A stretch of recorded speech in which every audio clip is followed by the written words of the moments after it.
식품을 연구하는 사람으로서 아끼는 저서들이 있는데 이번에는 세계적인 명서 우유의 역사에 대해 소개하겠습니다. 먼저 지은이 마크 콜란스키에 대해 간단히 소개하면 아마존 선정 일생에 읽을 만한 책 100의 베스트셀러 작가이며 현재는 저널리스트이자 작가로 활동하고 있다.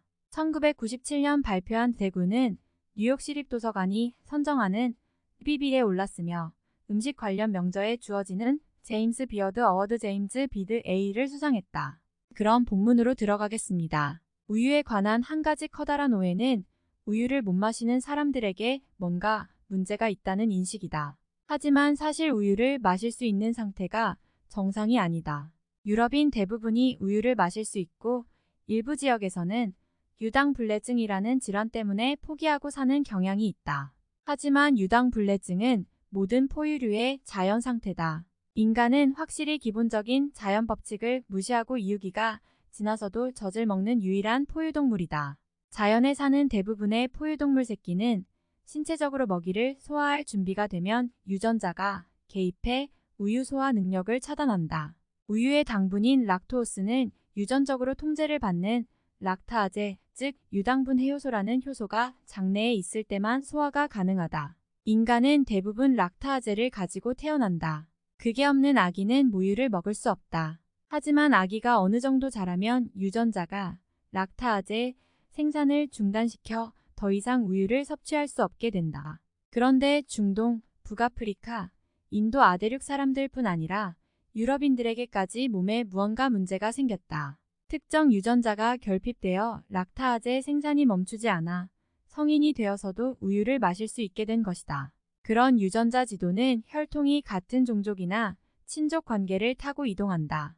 그래서 대부분의 아프리카 흑인들은 유당불내증이 있지만 목축을 주로 하는 마사이족은 유당불내증이 없다. 유당불내증이 있는 사람들로 구성된 문화에는 유제품이 없는 경향이 있다. 하지만 마사이족처럼 낙농 문화를 채택한 사회에는 사람들에게 우유를 소화하는 능력이 남아있다. 초기 유럽인들에게는 낙농 문화가 있었고 락토스 내성이 있었다. 그렇다고 락토스 내성이 전적으로 기후와 관련된 것은 아니다. 파타고니아부터 알래스카까지 상상할 수 있는 모든 기후가 나타나는 두 개의 대륙에 넓게 퍼져 살았던 아메리카 원주민들은 유당불내증이 있었기 때문이다. 우유를 단순히 또 다른 음식쯤으로 생각하는 것은 우리가 사는 은하계를 무시하는 처사다. 비유적으로 하는 얘기가 아니라 문자 그대로 그렇다. 우리 은하 갤럭시는 은하수 밀키웨이라는 별칭이 있는데 은하계를 뜻하는 영어의 갤럭시연하, 우유기를 뜻하는 밀키웨이 밀키유 둘 다 우유를 뜻하는 그리스어 갈라에서 파생되었다. 그리스 신화에 따르면 은하수는 그리스의 여신 헤라가 헤라클레스에게 젖을 물리는 동안 흘린 우유로 만들어졌다. 우유 방울 하나하나가 한 점의 빛이 되고 별이 되었다. 오늘날 천문학자들이 은하계에 4영억 개의 별이 있다고 추정하는 걸 생각해보면 헤라는 엄청난 양의 우유를 흘렸던 게 틀림없다. 수많은 문화에 우유를 주제로 한 이런 창조 신화가 있다. 서아프리카의 플라니족은 세상이 다른 모든 것이 창조되어 들어있던 거대한 우유 한 방울로 시작됐다고 믿는다. 노르웨이 전설에 따르면 태초의 서리에서 태어난 이미르라는 서리 거인이 아우둠라라는 거대한 암소의 젖을 먹고 살았는데 이 암소에게서 흘러나온 4개의 젖줄기가 4개의 강을 이뤄 이제 막 태어난 세상에 양분을 공급했다고 한다. 오늘날 이라크 지역에서 발원한 수메르 문명은 문자 언어를 사용한 최초의 문명이자 우유를 얻을 목적으로 가축을 기른 최초의 문명이다. 수메르 전설에 따르면 우르크라는 제사장이 동물들에게 말을 걸어 니사바란 여신에게 우유를 주지 말라고 했다. 그의 음모를 알아챈 양치기 형제가 제사장을 유프라테스 강에 빠뜨렸는데 그는 양으로 모습을 바꿨다.